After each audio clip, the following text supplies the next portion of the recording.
What's going on, everyone? Welcome to Movie Emporium's movie review of Turning Red, Pixar's newest film that is directed by Domee. Now, before we begin, as always, if you like this channel, awesome, hit the subscribe button to join Movie Emporium. Hit that notification bell top to find what's coming next. If you like any of these videos, awesome, hit that like button as well as commenting below on any video that you watch, including this one. So Turning Red is, of course, Pixar's 25th animated film, which is crazy to think about. It's about a young girl named Maitreyi who she would consider has the perfect life. She has a very caring but very domineering mother. She loves school. She has great friends. She seems like the person that just really loves who she is. But because this is a study on womanhood and about kind of moving from childhood to becoming a woman, this is a story where she turns into a red panda. And of course, that red panda starts to cause problems for her, starts to make her story out of whack. It starts to cause problems with her family life, and it's about accepting who you are and what you are and what you will eventually become as a human being, as well as in this film, a woman.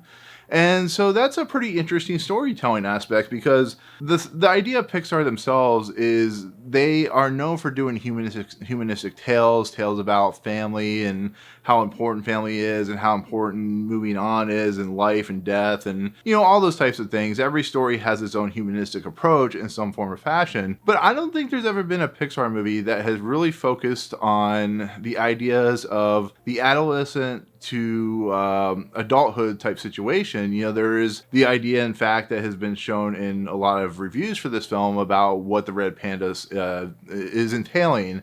You know, the fact that her mom gets her maxi pads and stuff like that. It's very much, if you think about it, it is about how Maitreyi at 13 years old is starting to turn into a new individual in a lot of aspects. So I actually really appreciated that, because I felt that that was an interesting storytelling element. It shows that Pixar is trying to grow a little bit in their storytelling elements, and the new artists and creative talent that they're bringing in really wants to, I guess, bring new ideas and concepts to the table that even Pixar has not done before. So this film in its nutshell is doing something I think actually rather unique and new. And the other kind of interesting thing about this movie is it isn't a modern day movie. Even though they make a joke about the ticket prices being $200, this feels like a movie that was set in like the late 90s, early 2000s, with the boy bands, with the, you know, the little, I don't know what they're called, but the devices where you like raise the creatures and stuff like that, with the friends, with the cell phones, with everything that is involved. It really feels like that time frame, and that is a time frame I grew up on. So a lot of the stuff that happens in this movie is outside of having a panda, but the stuff in this movie is really familiar in a lot of aspects, so I could really relate to it. But the question that remains, and my situational feels about being a huge Pixar fan ever since Toy Story, and the last 2 or 3 films have not been that great to me. I was not a fan of Luca or Soul, or especially Onward, which I really didn't like. Does this film deliver, and does it become finally, you know, rise to the levels of what Pixar is known for doing? And absolutely, this movie is absolutely incredible, to be fairly honest. It's a movie that I really feel like is what Pixar can do when it's at its best. It has a director that really knows the material very well and really knows, and I'm sure it's borrowing from, you know, their past a little bit. And it's a movie that has such great 3-dimensional characters, such great storytelling and writing and direction.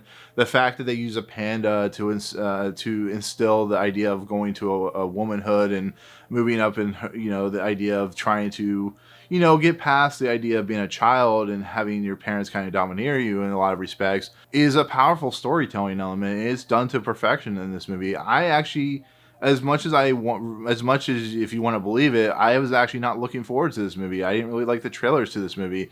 I'm really looking forward to Lightyear. That's just how it kind of rolled down to. And what ended up happening is, like a lot of times with a lot of Pixar movies, the movie I'm really anticipating ends up being the movie that I'm like least out of the 1-2 movies that come out in that single year. So Turning Red is awesome, but Lightyear might not be. And that's what makes me so happy about what Pixar does sometimes, is these movies come out and you just kind of are completely taken aback by how good they are. And once again, maybe I should just stop questioning the Pixar juice that they have, the Pixar talent that they have. You know, even though I wasn't a fan of the last 2 or 3 movies, they're still incredibly fun to look and watch it, you know, and that type of thing when it comes to, you know, the technology and ideas. And it's even more on display here with like the panda's hair and like the the world that is very much, you know, inspired by anime in a lot of aspects and the Chinese culture in a lot of aspects, because this is very much a very Chinese-centric movie with the Red Pandas, which are very much a popular cultural figure type of situation in that world.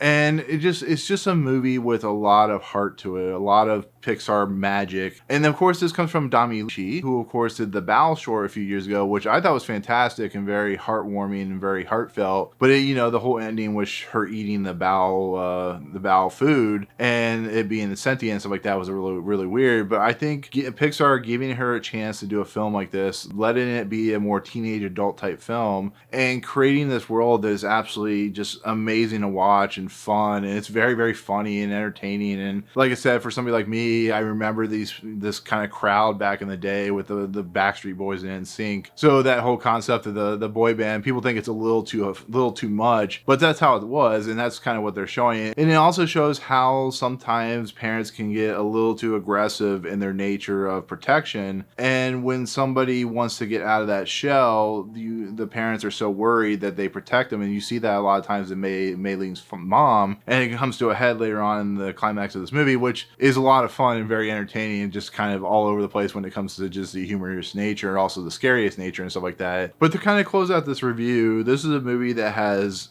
great music, great characters, great animation, is beautiful in every sense of the word, and once again, really no flaws in the movie. Maybe if anything, it does, you know, kind of tread into some really similar territory when it comes to the parents. But I just think overall it's just a fantastic Pixar movie, which I'm really relieved that there's a fantastic Pixar movie that I like personally. So yeah, it's a relief, and it was kind of a surprise when it came to Turning Red. So with that said, 100% recommend. Definitely check it out. It is on Disney Plus. So there you go. And with that said, that is my take on Turning Red. Thank you so much for watching. I know many people have seen this movie already, but if you have not, are you interested in still seeing this movie? What did you think if you have seen it? All that good stuff. And if you like what you see on this channel, hit the subscribe button to join Movie Emporium. Hit that notification bell top to find what's coming next. If you like this video, awesome. Hit that like button. And as always, we'll see you guys on the next video. Peace out.